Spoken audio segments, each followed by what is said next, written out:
Badan Pusat Statistik atau BPS melaporkan neraca perdagangan Indonesia pada September 2024 mengalami surplus 3,26 miliar US dollar atau naik 0,48 miliar US dollar secara bulanan.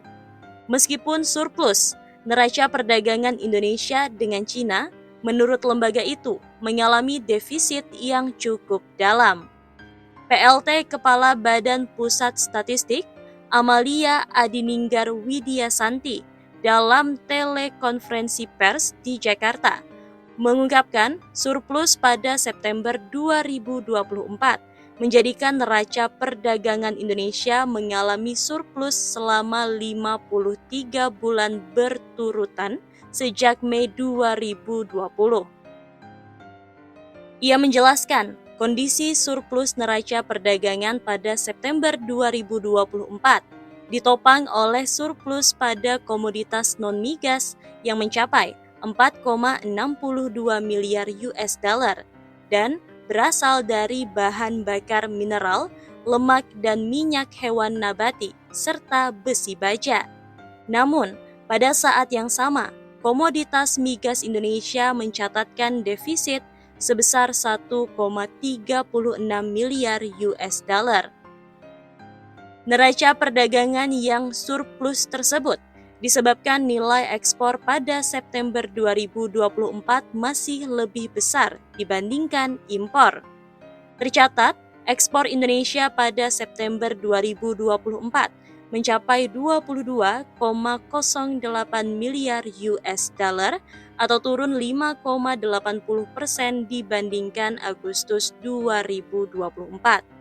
Sementara itu, nilai impor Indonesia pada periode yang sama mencapai 18,82 miliar US dollar atau turun 8,91% jika dibandingkan dengan bulan sebelumnya. Dalam periode September 2024, neraca perdagangan Indonesia mengalami defisit terdalam dengan 3 negara mitra dagang.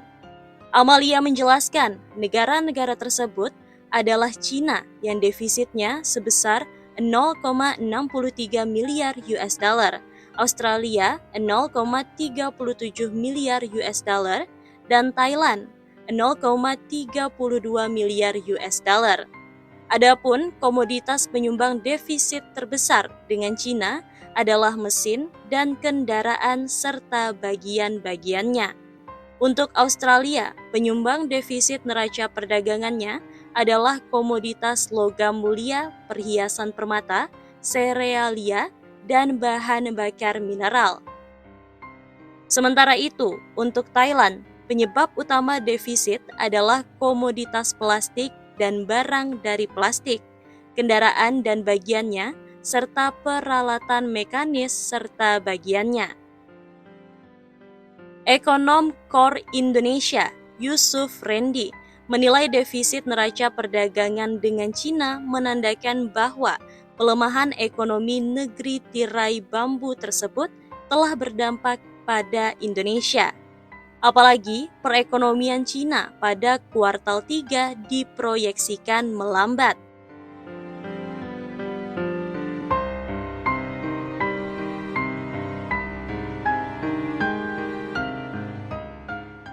Selain itu, menurutnya, perekonomian Cina sedang dalam tahap penyesuaian yang mana sebelumnya dorongan perekonomiannya berasal dari ekspor dan investasi, kini berasal dari konsumsi rumah tangga. Selain itu, tambahnya, perekonomian Cina juga terdampak oleh adanya perang dagang.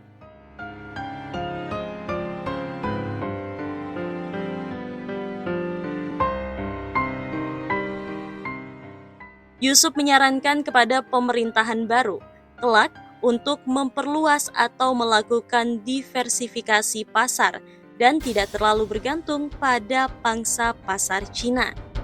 Ia mengatakan masih banyak potensial pasar baru yang porsinya saat ini masih kecil terhadap ekspor Indonesia. Pakistan, menurutnya, bisa dijajaki karena saat ini negara tersebut masih memiliki bonus demografi dengan jumlah penduduk relatif tinggi seperti Indonesia. Pertumbuhan perekonomiannya tidak terlalu jelek dan mayoritas penduduknya Muslim. Menurutnya, berbagai kesamaan dengan Indonesia tersebut bisa dimanfaatkan.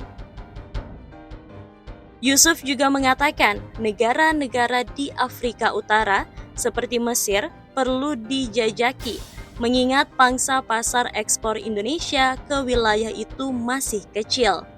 Dengan begitu, katanya, perlahan namun pasti pangsa pasar ekspor Indonesia ke Cina bisa diturunkan secara bertahap.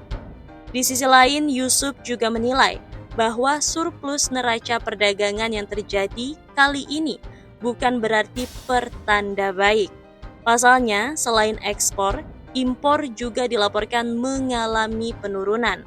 Permasalahannya adalah impor yang dilakukan Indonesia sebanyak 50% diperuntukkan untuk kebutuhan bahan baku industri.